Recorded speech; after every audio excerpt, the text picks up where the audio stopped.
Hello guys, welcome back to my channel. कहानी का part 1 है। आशा है आपको कहानी पसंद आएगी। कहानी की शुरुआत होती है चाइना से।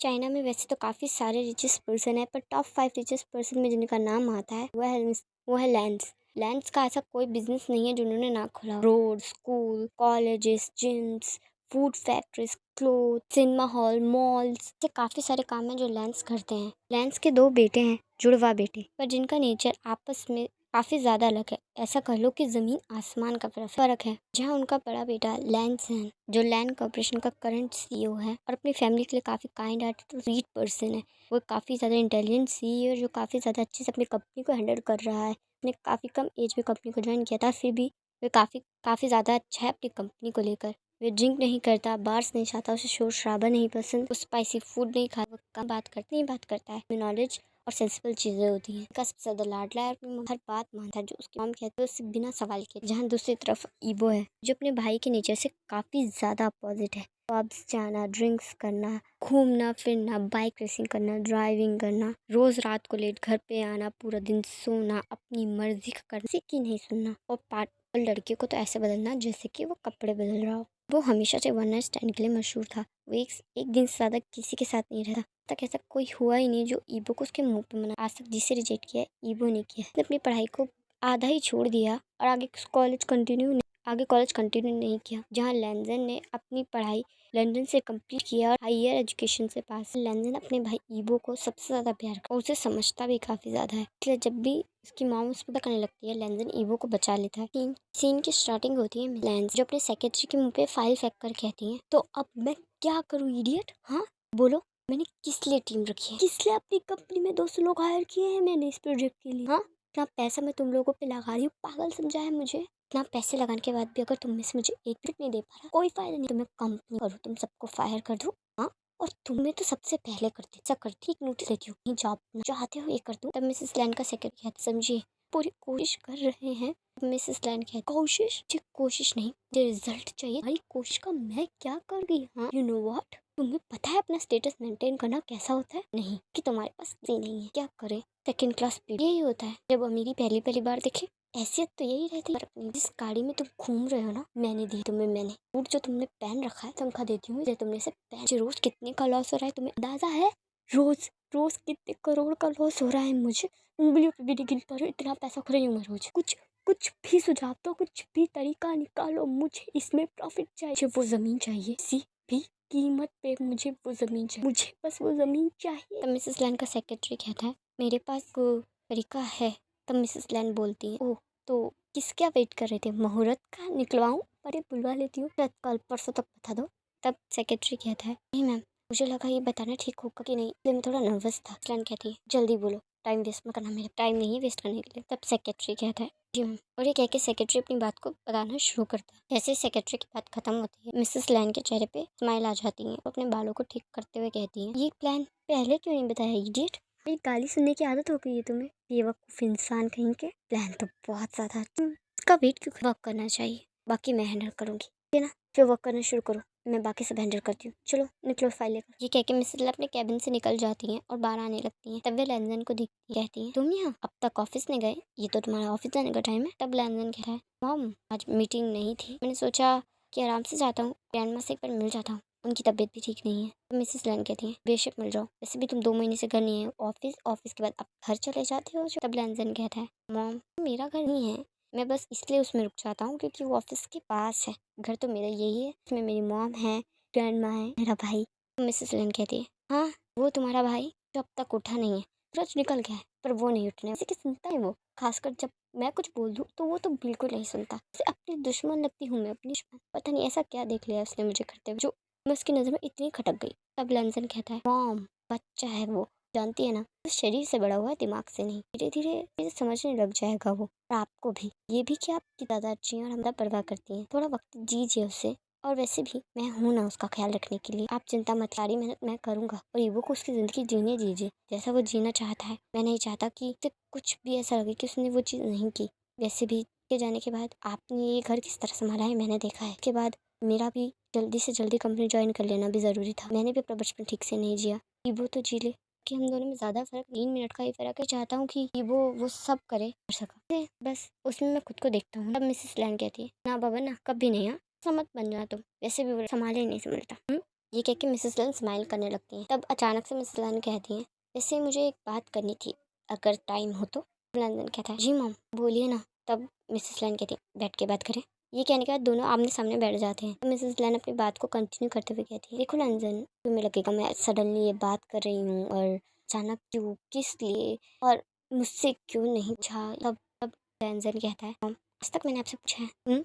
नहीं पूछा और आगे भी नहीं पूछा। मुझे पता है कि आप जो डिसीजन लेती हैं वो अच्छा होता है, सही होता है। आपने आज तक हम में से किसी के लिए भी जो डिसीजन लिया है वो परफेक्ट हुआ है। चाहे वो कॉर्पोरेशन के लिए हो, मेरी लाइफ के लिए हो, किसी भी चीज़ के लिए हो, हमेशा सही होती है। तक आपसे सवाल नहीं करता। बोलिए।" तब मिसेस लैन कहती हैं, मैंने तुम्हारे लिए किसी को ढूंढा है। मैं चाहती हूँ तुम उससे शादी कर लो।"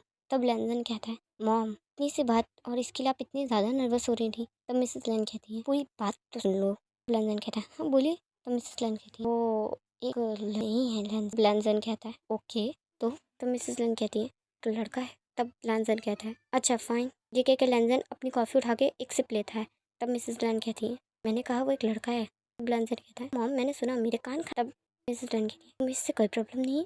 तब लैंजन कहता है, "मॉम, मैंने कहा ना, मैं आप पे कभी सवाल नहीं करता और आपने उसे चुना है तो परफेक्ट ही होगा वो। क्या फ़ायदा बहस करके? आपसे परफेक्ट मेरे लिए और कोई चूज़ नहीं कर सकता।" तब मिसेस लैन कहती है, "पर अभी भी बात खत्म नहीं हुई है ना?" तब लैंजन कहता है, "ओके, और भी सस्पेंस। हाँ ठीक है, खोलिए।" कहती है, "मैं चाहती हूँ कि वो तुम और ईबो, तुम तुम दोनों एक एक ही से शादी कर लो।" तब लैंजन कहता है, "मॉम।" तब मिसेस लैन कहती है, "लैंजन, मेरी बात समझो ना। तुम ईबो को जानते हो ना, कैसा है वो, अच्छे से जानते हो। पर मुझे लगता है कि अगर तुम दोनों की शादी एक से होगी तो वो इंसान तुम दोनों को बेहतर तरीके से संभाल पाएगा और अगर ईबो गलती करेगा तो तुम उसे संभाल पाओगे और तुम गलती करोगे तो ईबो तुम्हें संभाल पाएगा। अगर उससे तकलीफ होगी तो तुम दोनों उससे संभाल पाओ।" तब लैंजन कहता है, "हम देखें, मुझे इससे कोई प्रॉब्लम नहीं है कि आप जो कह रही हैं, पर को नहीं लगता कि इससे ईगो को और उस इंसान को जिससे हम शादी करेंगे उससे काफ़ी प्रॉब्लम होगी, इसलिए मैंने कहा।" तब मिसेस लाइन कहती है, "देखो, उससे तो मैं बात कर चुकी हूँ, ठीक है, पर ईबो और उसे मैं समझा लूँगी। वो आज तक ठीक ही प्यार से सुनता है। उन दोनों की बहस चल ही रही है, सॉरी, उन दोनों की बातें चल ही रही होती है, तभी ईबो सीढ़ी से उतर कर कहता है, मेरे बारे में क्या बातें चल रही है?" तब मिसेस लाइन कहती है, "लो, आ गए नवाबजादे, वही सुबह तुम्हारी?" तभी वो कहता है, "हो गई। क्यों?" मिसेस ग्लैन कहती है, "सुबह के 1 बज रहे हैं, 1 दोपहर और इतने बजे उठना है तुम्हें?" तभी वो कहता है, "मेरी मर्जी, मैं जितनी मर्जी बजे उठूं।" मिसेस ग्लैन कहती है, "देखा लैंजन, कितना रूखा जवाब देता है ये लड़का।" तब लैंजन कहता है, "शांत हो जाइए, भी आपको उससे बात भी गुस्सा मत कीजिए।" तब मिसेस ग्लैन कहती है, "इबो, बात करनी है।" तभी वो कहता है, "नहीं करनी, मुझे इंटरेस्ट नहीं है। मैं सुबह सुबह उठाऊँ, मुझे कोई मेलोड्रामा नहीं चाहिए मॉम, प्लीज़। हाँ, मैं नाश्ता करूँगा, नाश्ता कर कर सीधा बाहर जा रहा हूँ, प्लीज़। ये डील तो मेरे आगे शुरू मत होइएगा, इनफ, ठीक है ना?" कह के वो जाने लगता है। कहती है, "स्टॉप, तुम्हें मैं कोई विलन लग रही हूँ? हाँ, रुक जाओ, बात कंटिन्यू कर रही हूँ मैं, सुनो।" उसे कहता है, "बस करें आप, ठीक है? आप खुद को डायरेक्टर और मुझे क्या समझ रही हैं? कट एक्शन कर रही हैं, मैं नहीं सुनने वाला।" ये कह के वो जाने लगता है। तो मिसेस लाइन कहती है, "अगर तुमने यहाँ से एक कदम भी बाहर निकाला तो मैं तुम्हें इस बात के लिए श्योर करती हूँ, तुम्हारे सारे क्रेडिट कार्ड ब्लॉक कर दूंगी, तुम्हारी सारी कार तुमसे ले लूंगी, घर की चाबी भी ले लूंगी। जाओ बेशक बाहर घूमो, चाइना की बड़ी बड़ी गलियों में, रोड पे सो जाना।